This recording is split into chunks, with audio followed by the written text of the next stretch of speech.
เจ้าเรือโอ้ทุกคนเขามาอ่านคอมเมนต์นี่น้องชายคุณบอกว่าไอไซพอนไปใส่เบ็ดให้เบิงแดโอเคได้เลยจัดไปตามคำขอก ราบทักทายสำบายดีทุกคนมือนี่ใส่พรและลานนนท์สิไปใส่เบ็ดให้ทุกคนเบิ่งซึ่งมีน้องชายผู้หนึงมันบอกว่าอยากเห็นใส่พรไปใส่เบ็ดให้เบิ่งจัดไปตามคำขอเลยเด้อขอมาก็จัดให้ว่าแล้วเขาก็เริ่มเดินทางไปเลยแล้วก็มาเติมน้ำมันทั้งน้ำมันนี่ก็โคตรมีฝุ่นลายเลยพอได้ล้างมา50ปลายปีแล้วยอกบรรยากาศวันนี้ก็คือฟ้าครึ้มบ่เป็นใจเลยทุกคนพอมือเขาสิไปใส่เบ็ดบรรยากาศแล้วว่าเป็นแนวนี้ว่าแล้วเขาก็เริ่มมาขุดหาไส้เดือนเนาะมื้อนี้เขาสิเอาเหยื่อไส้เดือนมาใส่เป็นเหยื่อพอแต่เริ่มขุดแป๊บเดียวฝนก็เริ่มตกมาแต่ก็บ่ตกแห้งปานใดนี่อาจจะบ่เป็นอุปสรรคสำหรับอานนท์และไสพรหลังจากที่เขาขุดได้ไส้เดือนแล้วเขาก็เริ่มเดินทางไปต่อเลยอันนี้ก็จะเป็นบรรยากาศตามทางชาวบ้านก็เจ้าก็มาดำนาเต็มเลยทุกคนหลังจากนั้นเขาก็ได้มาแวะเอาเบ็ดอยู่เฮือนพ่อเฒ่าเฮือนพ่อตาพื้นโตนี่แหละทุกคนพอแต่มาเบิ่งเบ็ดมันก็บ่พอเนาะมีแต่8ลายเลยได้ลงไปเอาเบ็ดอยู่เฮือนพ่อลุงอีกตื่มใส่ลายหน่อยนึงมันจึงม่วนแต่มันสิม่วนบ่ม่วนก็บ่ฮู้ว่ามันสิมีโตอยู่บ่จะได้กระทาเบิ่งนำกันซึ่งมือนี้ก็บ่ได้ซื้อของกินมาเนาะทุกคนได้แต่เกี๊ยมเครื่องหอมอย่างต่างๆพอได้ปลาแล้วก็แกงกินส้มปลาเลยว่าซ่านแต่ประเด็นก็คือเฮาสิได้ปลากินอยู่บ่จังใดก็ไปติดตามเบิ่งนำกันเด้อทุกคนพอได้ขับรถออกมาในนึงเบิ่งฟ้าก็ครึ้มนี่แหละทุกคนคิดอยู่ในใจตลอดทางมื้อนี้มันต้องบ่รอดแน่นอนเบิ่งเอาแม่ทุกคนเส้นทางโคตรลำบากเลยขนาดบ่ฝนตกได้นี่คันฝนตกเนี่ย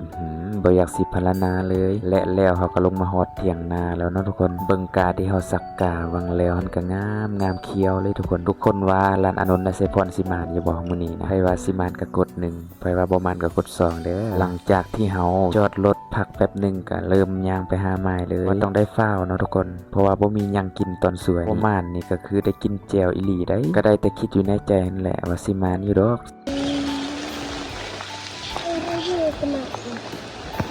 แล้วก็เรียบร้อยทุกคนสิ่งที่ผู้ขาดคิดฝนก็ตกลงมาโคตรแห้งเลยแต่ก็บ่เป็นอุปสรรคสำหรับเราเพราะว่าเราเดินทางมาไกลฝนตกนี่ก็ได้ลุยเลยนี่ก็จะแม่นห้วยที่เราจะใส่ในมื้อนี้ซึ่งไม้แรกลานอานนท์เพิ่นว่าเพิ่นสิขอใส่ก่อนบอกว่าด้นแล้วเพิ่นบ่ได้ใส่เบ็ดเพิ่นโคตรอยากใส่ว่าซั่นก็เลยให้เพิ่นใส่ไปก่อนซึ่งมื้อนี้เพิ่นว่าเพิ่นโคตรดีใจหรือตื่นเต้นว่าสิได้มาใส่เบ็ดให้ทุกคนเบิ่งฮะแต่ประเด็นสิมานสิพอได้กินอยู่บ่ก็คือพากันลุยน้ำลุยไฟแล้วมื้อนี้นะฝนก็ตกก็แข่งฝนเลยแข่งฝนนั้นแข่งได้คันแข่งคนในใจในอันนี้พอยอมเลยดีกว่าแฮ่หยอกหลังจากที่ลานอานนท์เพิ่นใส่ล่างทำอิฐไม้ที่2ไสพรก็ให้เพิ่นจับกล้องเนาะไสพรก็สิลองใส่เบิ่งเพิ่นก็ยังเว้าคำเดียวนั่นแหละเพราะว่าเพิ่นอยากใส่มื้อนี้ไสพรก็บอกว่า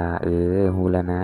ไสพรก็ขอใส่ให้ FC เบิ่งจากลาง2ลางก่อนพอเว้านั้นปุ๊บเพิ่นก็ยิ้มแควแห้งแล้วได้และแล้วเขาก็มาเฮ็ดคุยตูนโคตรใหม่เลยมันอยู่ฝั่งนั้นเนาะทุกคนเป้าหมายเอาไว้ก่อนมื้อนี้อันนี้ก็จะแม่นลางที่2ที่ไสพรใส่เด้อทุกคนแล้วก็เริ่มเอาไส้เดือนมาปักใส่สำหรับมื้อนี้ก็เห็นตักแตนก็จะได้เอาตักแตนมาใส่นำนั่นแหละทุกคนเพราะว่าช่วง 4-5 เดือนก่อนไสพรใส่พรก็เอาตักแตนมาใส่คือกันที่แต่ปลาคอหางแดงมันใหญ่แหละแต่ก็บ่ฮู้มื้อนี้ว่าสิมีโตอยู่บ่จึงได้กระทาเบิ่งนำกันหลังจากนั้นไสพรก็ได้ให้ลานอานนท์เพิ่นใส่ไสพรจะเป็นคนจับกล้องนะทุกคนไม้นี่ก็ถือว่างามอยู่เด้เบิ่งลักษณะแล้วก็คือสิมีฮอดปลาดุกนี่แหละอันนี้ก็บ่แน่คือกันช่วงนี้อาจจะเล็งเฮ็ดคลิปหน่อยนึงว่าระบบมันแจ้งเตือนบอกว่าเฮ็ดครบยอดวิว 300,000 วิวเราแล้วก็เป็นตะทอเด้ทุกคนสิเฮ็ดจังใดเด้เนาะถึงสิมีคนมาเบิ่งฮอด 300,000 วิวพุ่นน่ะคิดไปคิดมาก็ทอเลยนั่นนี่สำหรับใครที่เบิ่งมาฮอดจุดนี้แล้วก็อย่าลืมส่งกำลังใจให้ได้เด้อไสพรก็บ่ขอหยังหลายขอแค่คนละไลค์เพื่อเป็นกำลังใจเฮ็ดคลิปต่อไป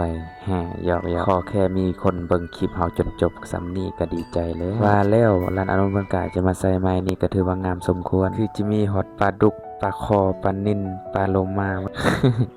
หยอกเด้องามอีหลีได้ไหมนี่เบิ่งอยู่เรื่องเงินเส้นทางนูมันแล่นไปแล่นมาจนว่าเกี้ยงเลยทุกคนพากันใส่เป็ดแป๊บเดียวกลับมาเบิ่งคืนเบ็ดตัวนี้มีอาการได้ทุกคนอยู่บกแนมลงไปเห็นเสือโคตรเข็งเลยลานอานนท์เพิ่นจะลงไปเซ็กเบิ่งว่ามันสิมาอยู่บ่โอ้วัดแล้วคลุกเด้เรียบร้อยทุกคนลานอานนท์เพิ่นสร้างดึงเนาะมันตกแถมฟ้าก็บ่เป็นใจเลยก็เลยได้พากันนั่งท่าจนฝนเศร้าเลยพากันมายามพอได้มาเบิ่งนำโคตรใหญ่เลยทำอิฐนี่นำใส่น้อยหน่อยนะมาเดี๋ยวนี้นำโคตรใหญ่ปลาหมึกเสือปลาหมึกเศร้าเลยโอ้ปลาคิดว่าบ่ถึกว้าวโอ้ อันนี้ก็จะเป็นหน้าตาของปลาคอหางแดงที่เราตามล่าในมื้อนี้เรียบร้อยและแต้มหนึงแล้วก็มาเบิ่งล่างที่สองก็คือว่ามีอาการทำอิดคิดว่ามันถึกเนาะทุกคนพากันดีใจสุดท้ายเห็นแต่แควลานอานนท์เพิ่นยิ้มเปื่อยๆยัน ก็พากันยามต่อไปอันนี้ก็จะมาฮอดหมายที่เฮาว่าเด็ดปลาน้อยมันเข้าก่อนบ่หรือว่าจังได๋ทุกคนกันมายามเหยื่อก็หมดล่างที่สองก็หมดคือกันอาจจะเป็นเพราะว่าเฮามายามซาบ่หรือว่าแนวใดหรือว่ามันถึกแล้วมันหลุดอันนี้ก็บ่แน่คือกันใครฮู้ก็อย่าลืมคอมเมนต์มาบอกกันได้เด้อ